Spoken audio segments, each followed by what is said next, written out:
Olá, seja bem-vindo ao Rio TV Debate Virtual. Hoje vamos discutir como é possível manter a saúde mental das crianças em tempos de pandemia.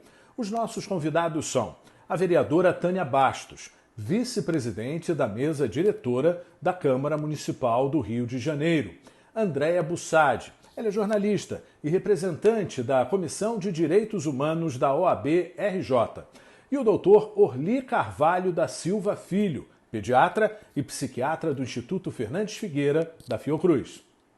Bom, muito obrigado pela participação de todos vocês. Eu gostaria de começar com uma pergunta que pode ser respondida pelos três participantes, né? Como é que essa nova realidade que a gente está vivendo está impactando a rotina dessas crianças? Andréia, por favor.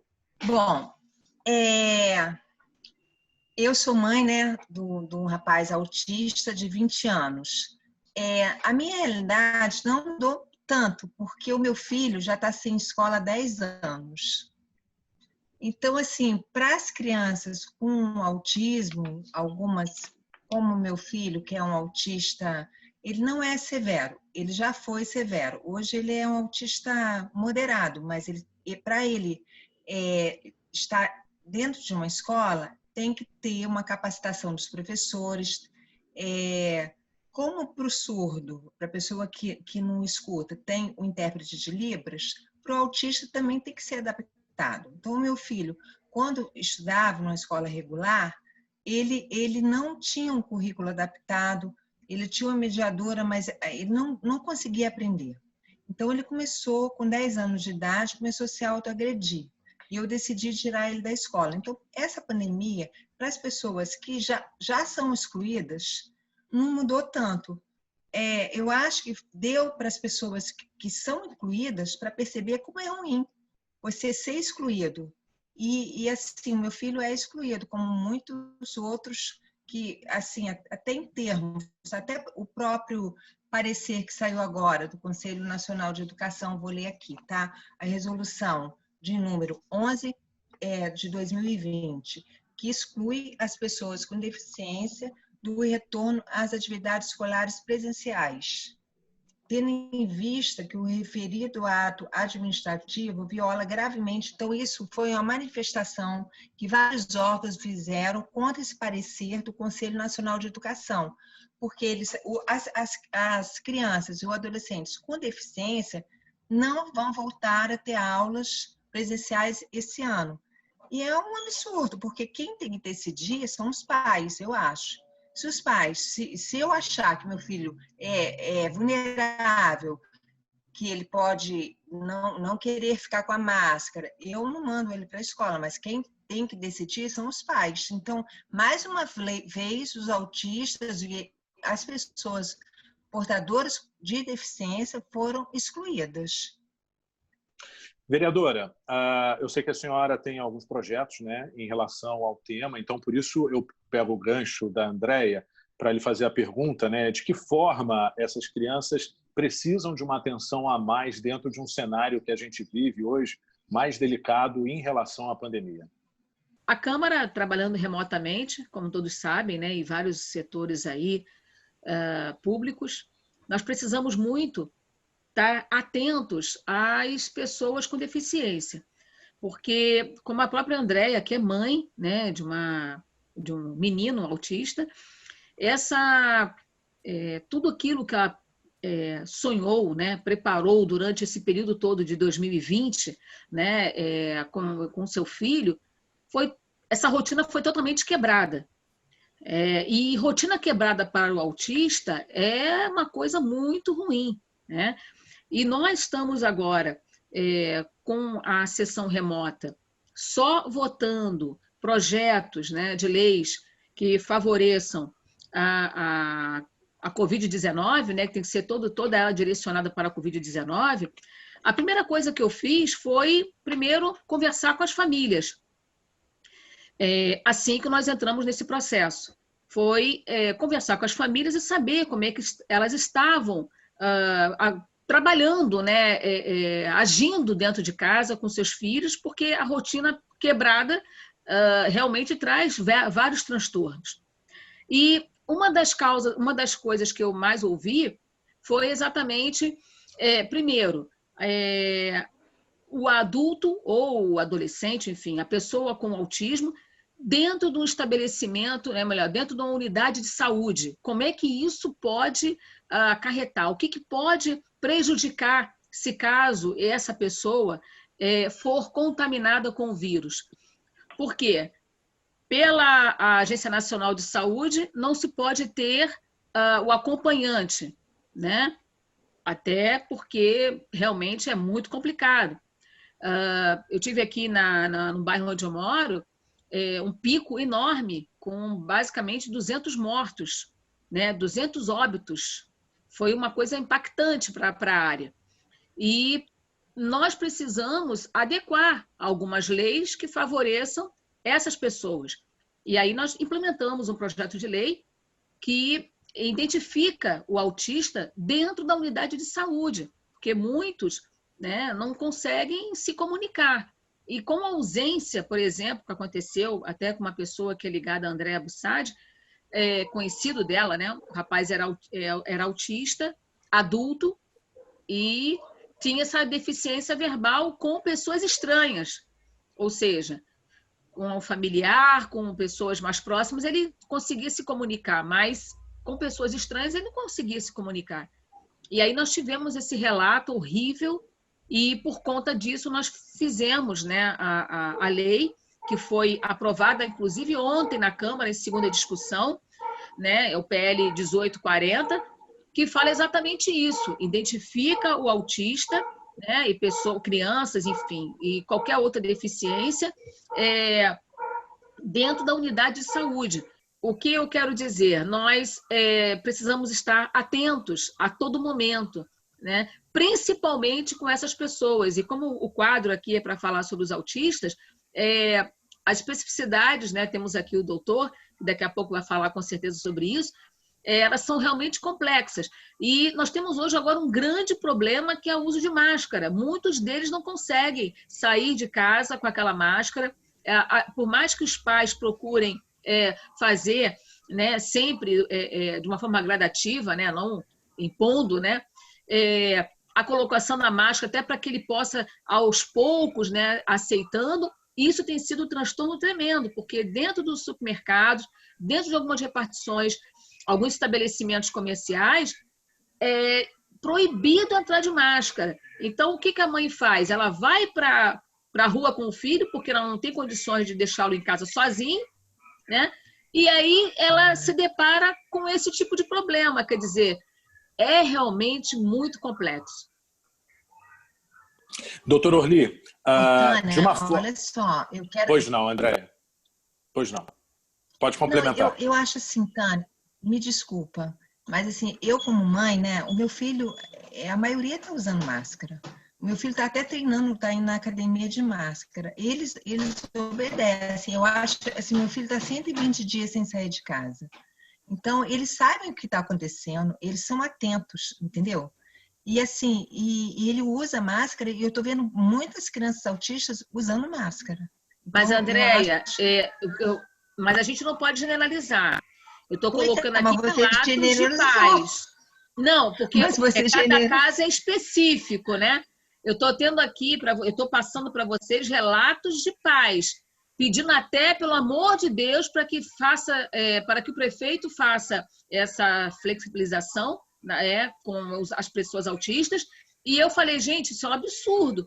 Eu prefiro que você, então, não saia de casa do que ele ser infectado na rua, porque isso, né, já está comprovado. Daqui a pouco o doutor vai falar um pouco mais sobre isso, mas o que eu estou passando aqui para vocês, eu não estou passando da minha cabeça, estou passando de pessoas que me procuram pedindo ajuda. Eu sei, mas eu acho que, de repente, você generalizou, porque tem muito autista usando máscara. Eu vejo, assim, a maioria parece que entende, sabe, o que é essa pandemia, que não pode sair de casa. Até essa quebra de rotina, por exemplo, tem muitos que os pais nem vão mandar de novo para as terapias, porque eles estão super bem em casa, não falaram, entendeu? Então, essa quebra de rotina também, às vezes, não tem isso. Porque, assim, eu sei que você não tem obrigação de saber, porque você não é mãe, não é terapeuta, mas, assim, eu que sou mãe, Eu sei como é. Então, às vezes, o autista, assim, as pessoas, é aquele que não gosta de carinho, não gosta de abraço, não tem sentimento, são rótulos. Então, essa quebra de rotina, às vezes, assim, eu não vi ninguém, assim, claro que eles querem, alguns querem dar uma voltinha, o pai põe no carro, dá uma volta de carro, mas não sai na rua, mas eles não, assim, a maioria parece que percebe que o momento não é de estar na rua. Eles entendem, sabe? Então, pode ser que de repente na minha fala você tenha entendido que eu generalizei, mas eu quero aqui fazer um recorte em cima disso. E o recorte é em cima dos pais que me procuraram pedindo projetos de leis para flexibilizar a máscara. Então, faça esse recorte aqui para a gente não e ter um entendimento que, na verdade, não é o geral, mas eu faço, então, esse recorte. Doutor Orly, a gente agora também analisando todo o cenário que atinge várias crianças, né? Assim, elas seguiam um ritmo, um percurso normal, precisam agora se adaptar a um novo normal, né? A questão da escola, da creche, sem contato com os colegas. Até que ponto, doutor Orly, a saúde, a chamada saúde mental dessas crianças pode sofrer impacto com a pandemia? Isso em linhas gerais, né? Certo. Eu agradeço o convite, tá? Da produtora do canal, agradeço o Sérgio, a Andréia, a Tânia pela oportunidade. Eu acho que já foram colocadas aqui questões, por vezes divergentes, por vezes convergentes, e eu acho que isso é extremamente rico nesse momento. Acho que o primeiro ponto, né, enquanto psiquiatra da infância e adolescência, que eu aqui coloco é que dificilmente a gente entende que não há impacto no desenvolvimento e no comportamento de crianças e adolescentes nesse momento. Podemos entender que alguns se impactam mais, alguns se impactam menos, mas entendendo, né, que todos estamos, e aí toda a sociedade se encontra no meio da pandemia, por mais que uma rotina não tenha sido totalmente alterada da criança, a alteração da rotina da família gera um impacto direto ou indireto na rotina da criança. Eu acho que a Andréia trouxe um ponto, né, da experiência dela muito interessante, né, dessa experiência do familiar que por vezes já é privado por alguma dificuldade, mas ao mesmo tempo, né, eu acho que quando a vereadora Tânia traz essa questão da rotina, que é comum em muitos casos de pessoas com deficiência, sejam crianças, jovens, né, o quanto a estrutura, né, o planejamento e aí todo o engajamento que a sociedade tem que ter junto à saúde e à educação para planejar o cotidiano e o bem-estar desses seres em desenvolvimento. E isso abruptamente foi rompido.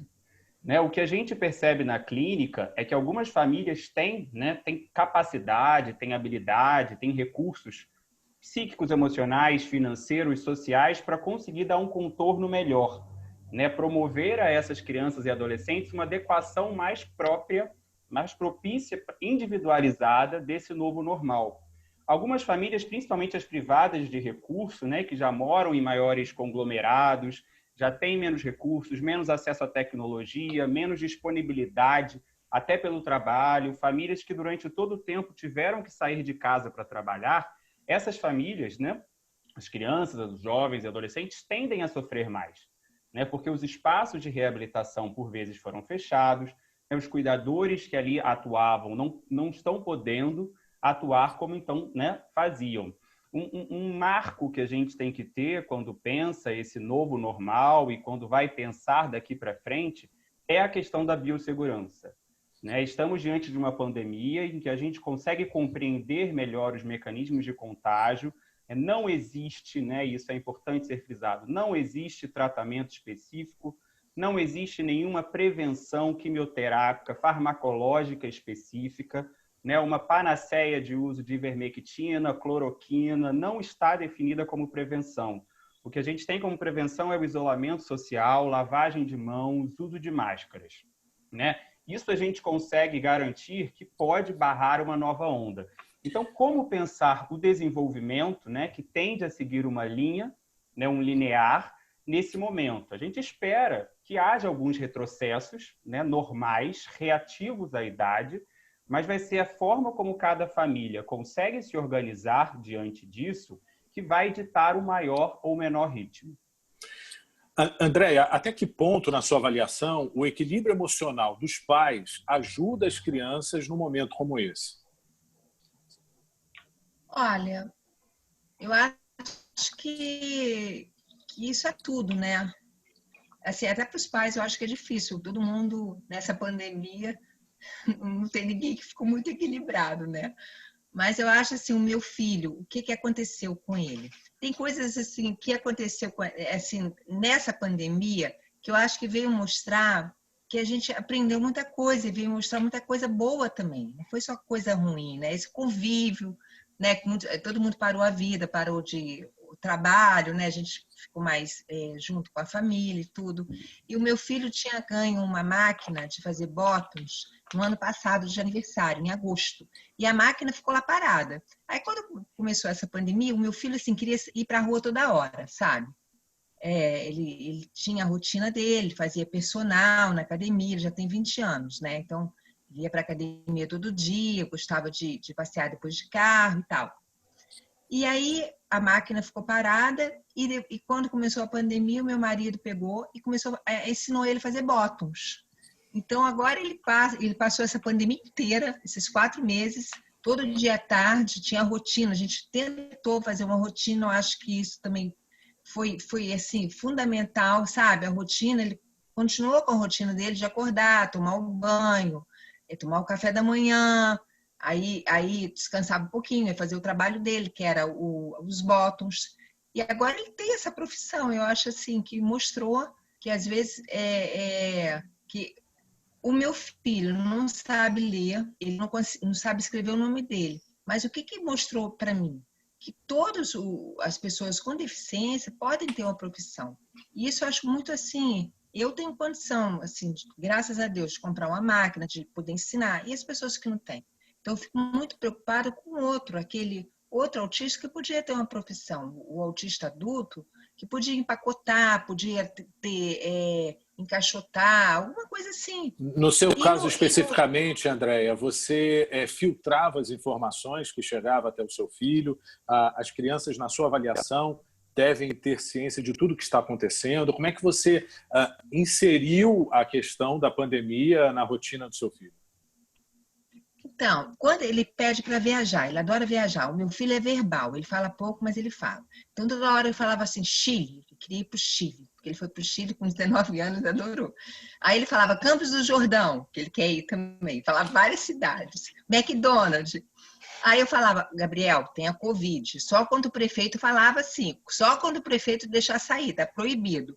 E ele entendia, sabe? O prefeito não deixa, não pode sair na rua, tá proibido. E agora que ele voltou a fazer academia, só pode sair com a máscara. Aí ele põe a máscara, fica o tempo todo de máscara. Eu nunca imaginei na minha vida que ele fosse usar a máscara. Então, é esse entendimento que mostrou que eles têm, entendeu? Que eles entendem o que está acontecendo. Aí, às vezes, eu converso com ele e falo, o que tem lá fora, Gabriel? Ele fala, Covid, coronavírus. Ele sabe que tem. Assim, ele não é aquele autista que consegue manter um diálogo, sabe? Ele não fala assim, ele fala algumas palavras, mas ele entende assim, não sei como ele entende, mas ele sabe que tem alguma coisa acontecendo lá fora que não pode sair de casa, que tá todo mundo em casa. Vereadora, como complementar? Pois não, por favor, Sérgio, um pouco o que a Andréia falou, que de forma muito interessante, né? Embora a gente esteja talvez pontuando algumas especificidades, né, do variado grupo do transtorno do espectro autista, mas se a gente pega, né, mesmo as crianças que não têm nenhum grau de deficiência ou nenhum comprometimento, né, nenhum quadro sindrômico, pela própria linha do desenvolvimento, isso que a Andréia colocou é muito interessante, né? Isso ajuda os pais a se organizarem, né? Falar claramente para a criança, perguntar claramente para a criança o que ela entende, né? E aí, segundo, o grau de compreensão que a criança coloca, né, num diálogo franco, numa escuta ativa, né, os pais, os responsáveis podem ir dando essas informações. Então, é possível que haja muitas surpresas quando alguns pais questionarem, né, o que seu filho de 4 anos entende. E vai ser esse gancho, né, a partir da realidade que a criança já está compreendendo, do que ela ouviu, obviamente, moderadamente dos canais, né, dos meios de comunicação, a forma como essa família está modelando essa pandemia, porque às vezes há um discurso, mas a criança aprende muito por essa modelagem, ou seja, como a família se comporta diante disso. Então, a criança vai dar pistas, né, do caminho que os pais vão ter para explicar o que elas entendem. Doutor, qual que é o seu conselho? Esperar o questionamento da criança ou estabelecer um diálogo franco? Talvez seja difícil dar conselho, né? Assim, se a gente não está assim, entendendo, se ela mas eu entendi. sobre uma nova realidade, do tipo, olha, eu não posso mais sair, tenho que usar máscara, vem cá, vamos lavar as mãos várias vezes. Como deve ser isso?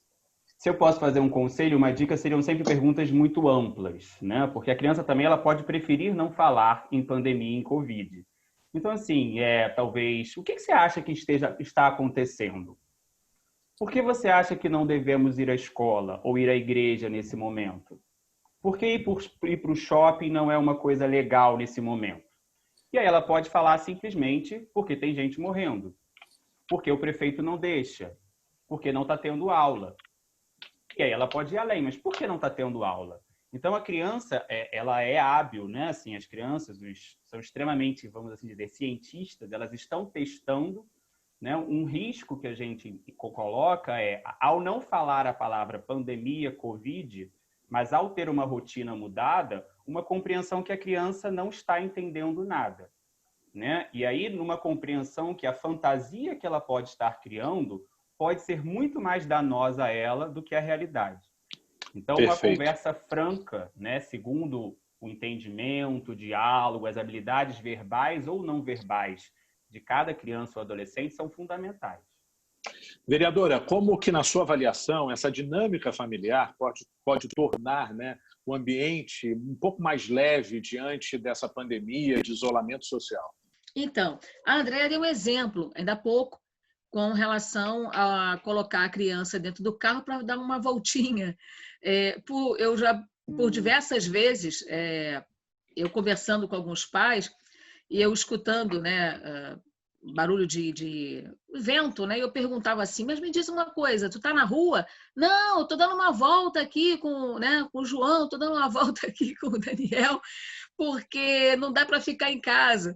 Então, assim, como você falou, a rotina foi quebrada, e aí precisa se inventar, né? E a gente tem, óbvio, né, dentro dos pais, essa vontade, né, como André e outros pais, né, e mães, enfim, de querer fazer com que haja uma certa...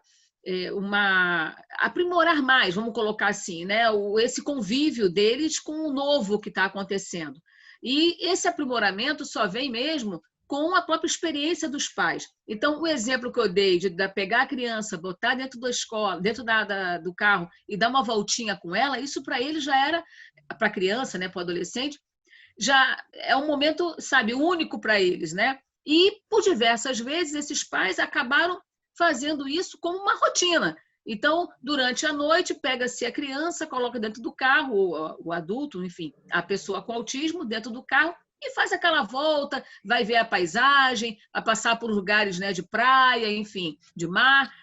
Isso é uma criatividade que os pais precisam ter. Por diversas vezes, eu conversando com alguns especialistas, e elas disseram, olha, eu estou fazendo algumas atividades através, né, online. Eu estou aqui fazendo atividades online e os pais estão acompanhando nas minhas redes sociais. Então, isso foi assim... eu vi, por exemplo, né, muitos profissionais fazendo esse tipo de atividade remotamente, né, e mostrando para os pais a importância deles estarem juntos e fazendo aquelas atividades específicas, né, que o profissional estava passando. Outra coisa que eu achei importante, que eu também vi, foram alguns profissionais irem até as residências. E eu achei isso espetacular, porque o professor, vamos colocar assim, né, na cabeça da criança, aquela rotina de sair de casa e ir até uma sala e até um espaço para ter uma aula, para estar ali, né, enfim, tendo as suas atividades, foi ao contrário. O professor agora está dentro da casa dele. Olha que bacana, que satisfação você receber um professor dentro da sua própria casa. Então, foram algumas dinâmicas foram realizadas com a participação desses profissionais. Então, eu achei tão bacana, sabe? E torna isso, como você acabou de citar, o ambiente mais leve. Porque, por exemplo, né, o João, né, Andréia, receber na casa dele o professor, dando exemplo, de educação física. Hoje ele está indo para a academia, mas, de repente, ele poderia estar dentro da casa da Andréia fazendo alguma atividade, né, específica do ambiente, né?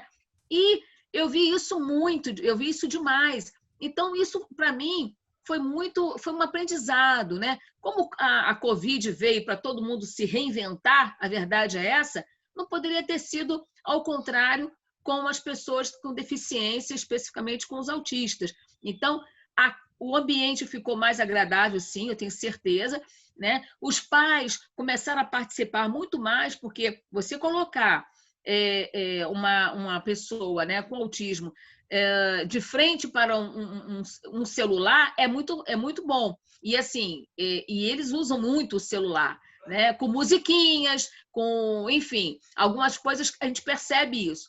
Eu vejo também isso. Mas você pegar um profissional, né, e ele está ali falando com seu filho, nossa, a atenção é muito mais redobrada, né?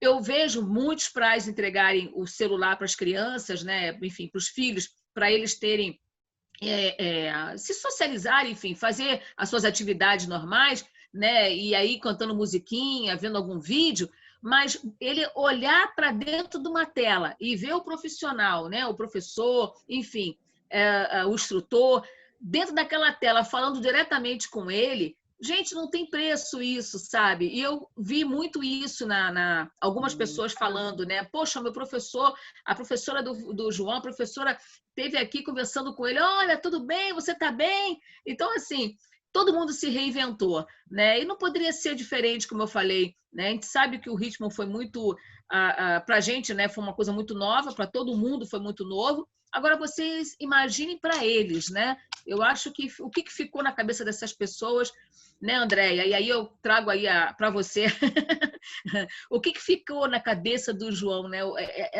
Meu Deus, o professor está falando comigo, meu Deus, eu estou aqui falando na tela, né, de um computador.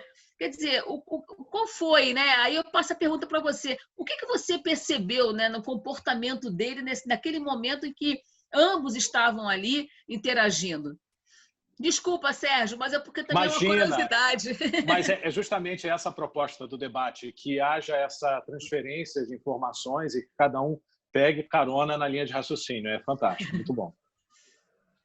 Ô, Tânia, o Gabriel não fez aula online, mas assim, ontem eu estava na casa da minha amiga, a Bel Kutner, ela tem um filho, né, o Davi, que eu amo, então ela me ligou ontem e falou, vem aqui ver o Davi. E eu, como já tive o Covid, estou assim, mais ou menos liberada, porque ninguém sabe, né? Se pega de novo, se não pega.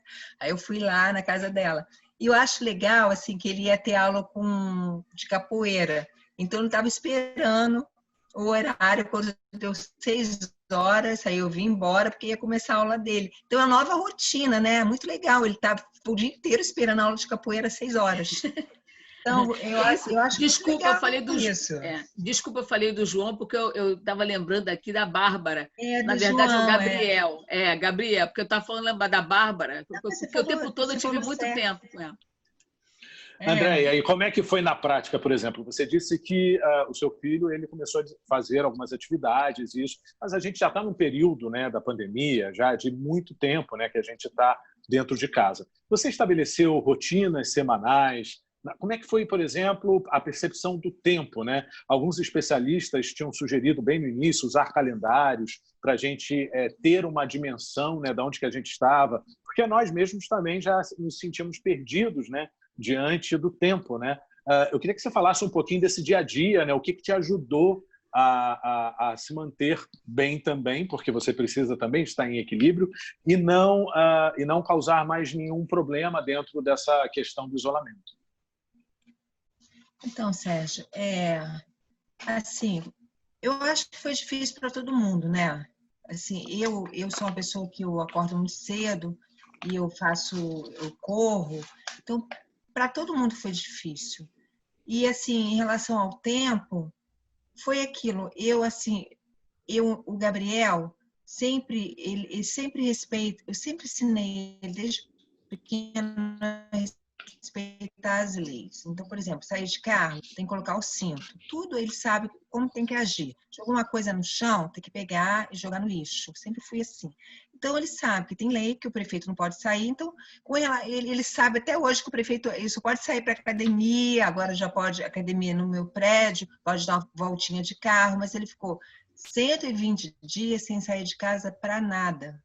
Nem no play, nem sair de carro. Agora, essa semana, que ele começou a fazer isso. Então, eu também tenho um calendário e tal, mas eu nem precisei usar. Eu acho, como eu falei, eu acho que ele sabia que tinha alguma coisa diferente, sabe, acontecendo. E eu queria perguntar ao doutor, se você me permitir. À vontade.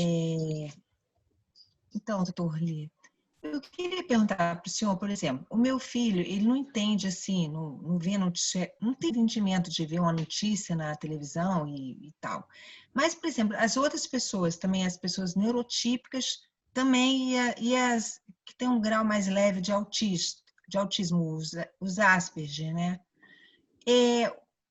Eu fico assim com receio das pessoas assim terem medo uma da outra, de não poder dar um bom dia na rua, de pensar, eu vou morrer.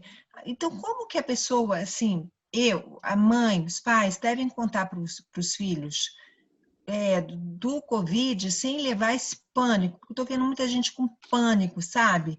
De lavar a mão toda hora, de saber, não. Como a gente pode falar para o filho sobre o Covid sem causar esse pânico?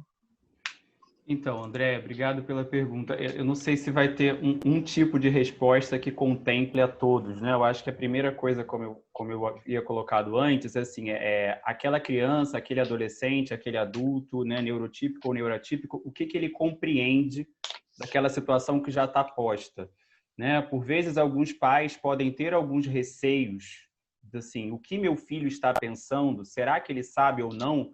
Quando essa criança já pode estar sabendo, e o que ela sabe já é o suficiente para ela se manter em segurança e para ela ter um contorno, né, familiar, social adequado ao desenvolvimento dela.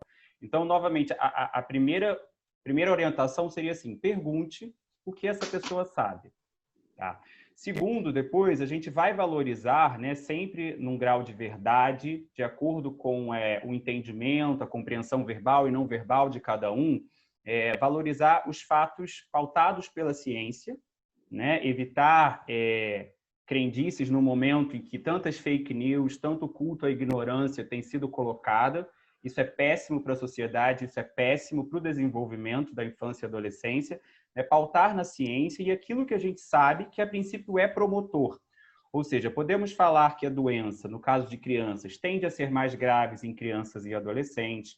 Podemos falar que há medidas preventivas, como lavar as mãos e usar as máscaras. Podemos falar que estaremos do lado delas, né, caso que algum mal aconteça. Podemos sim falar que é verdade que algumas pessoas têm falecido, se elas assim entenderem até o que é morte, porque elas podem não ter essa compreensão, mas que muitas pessoas têm sobrevivido e têm recuperado, né? Ou seja, colocar estratégias, né, factíveis para o entendimento daquela criança dentro do seu quadro neurológico, psiquiátrico, né, dentro da sua questão, do seu quadro cognitivo e dentro do seu desenvolvimento, né?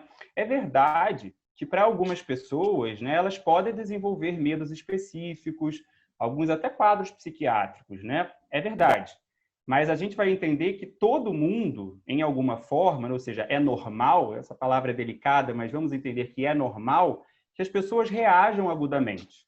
Isso não necessariamente é doença. Então, temos uma situação, na verdade, que ainda é anormal, uma situação que é muito nova, ou seja, todos estamos diante de um grande experimento social, essa é a verdade. Alguns lidam melhor ou pior, mas não podemos chamar essas adaptações ainda como doença, como transtorno. né? Então, assim, fico também num receio que rapidamente se transformam em alguns medos completamente adequados à realidade em transtornos. Vamos ter calma. Então, muitos sintomas depressivos, ansiosos podem aumentar e não necessariamente a gente vai chamar isso de transtorno, né? Se isso persistir ao longo do tempo, se isso se cronificar, trazer mais disfuncionalidade, a gente começa a enquadrar. Então, assim, entendendo a pandemia, né, como uma situação de desastre, né, os estudiosos que se debruçam sobre grandes desastres, a gente coloca que numa população exposta a um grande desastre, 1/3, mais ou menos, tem chance de desenvolver alguns sintomas.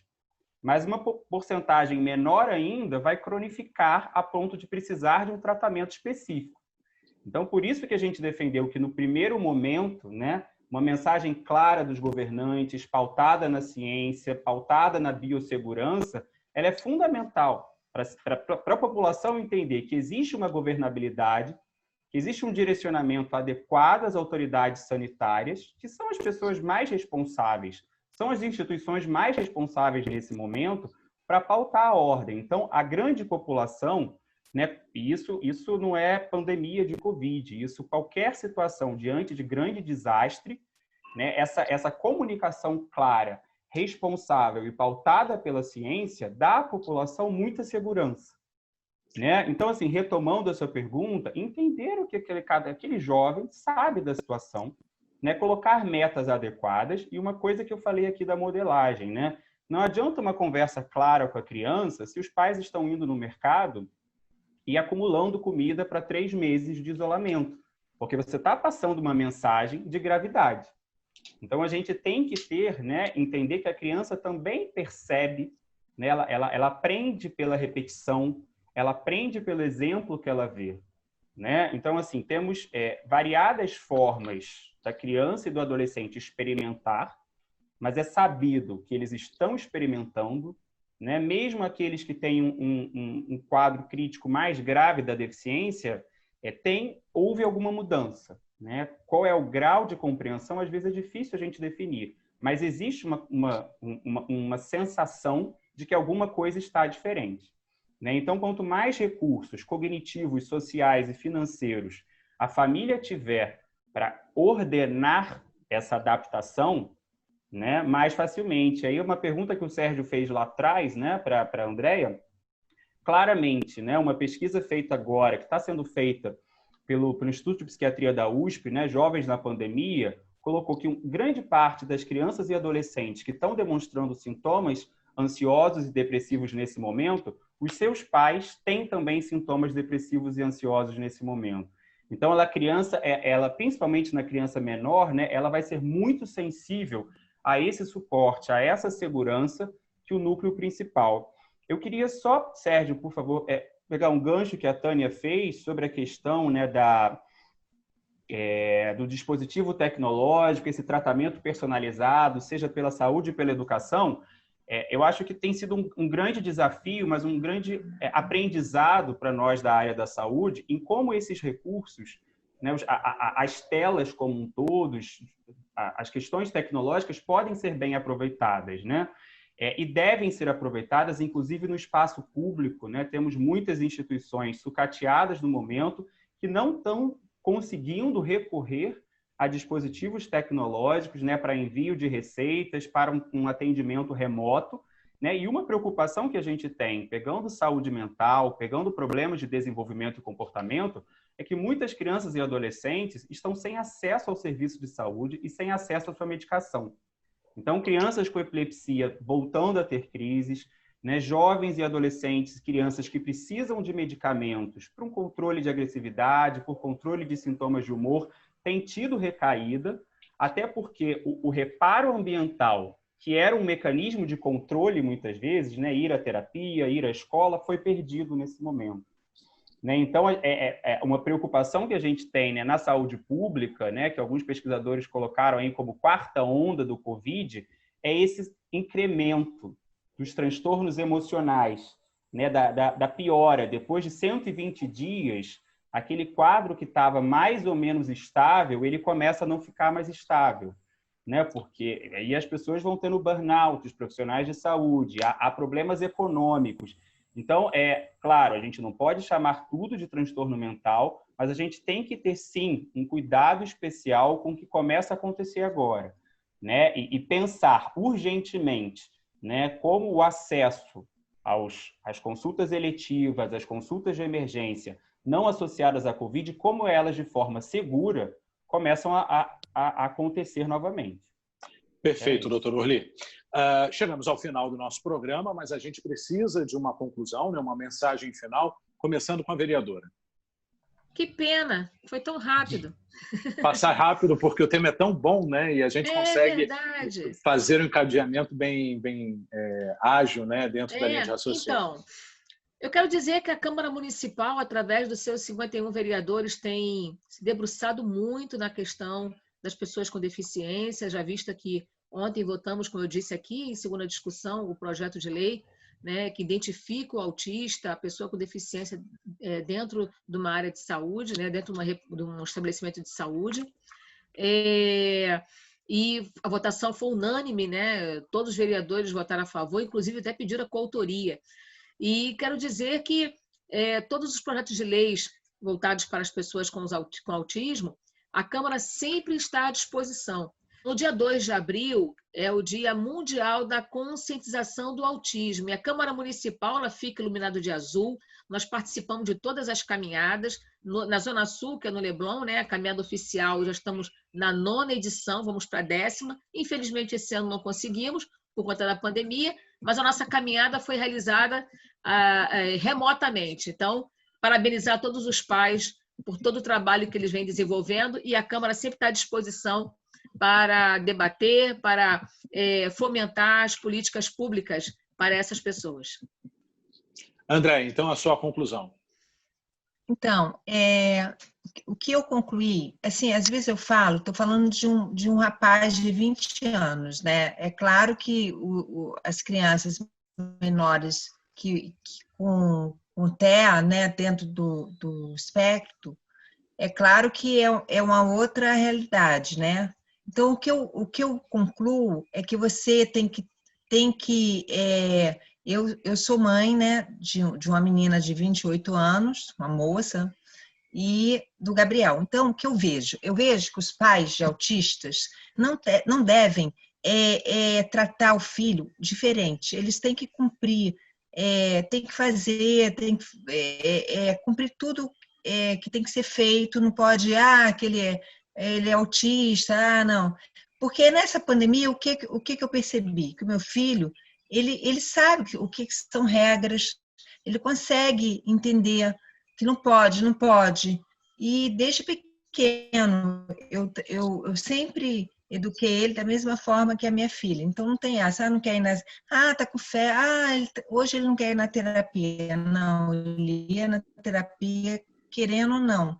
Então, a questão do limite, sabe? Eu acho isso muito importante. Então, o que eu aprendi foi isso, que você tem que dar limites para o seu filho desde pequeno, para quando acontecer isso, ele não surtar, quebrar a casa inteira. E ele entender que não pode sair, acabou. E é isso que eu acho. Ok, então, doutor Orly, sua conclusão. Eu agradeço, né, a TV Câmara, o Sérgio, a André e a Tânia pela oportunidade. Eu encerro assim, a gente tem falado aqui de saúde mental, mas eu volto no ponto da questão da biossegurança, né, na ainda muita importância do isolamento social nesse momento, da lavagem de mãos, do uso de máscaras. Isso dá uma garantia para a gente pensar numa boa promoção da saúde mental. Sabemos que estamos diante de uma grande experiência, mas é fundamental cada vez mais valorizarmos as instituições de pesquisa que têm tido um grande protagonismo no enfrentamento dessa pandemia. Eu agradeço. Bom, eu agradeço a participação de todos vocês aqui no Rio TV Debate Virtual e até um próximo encontro.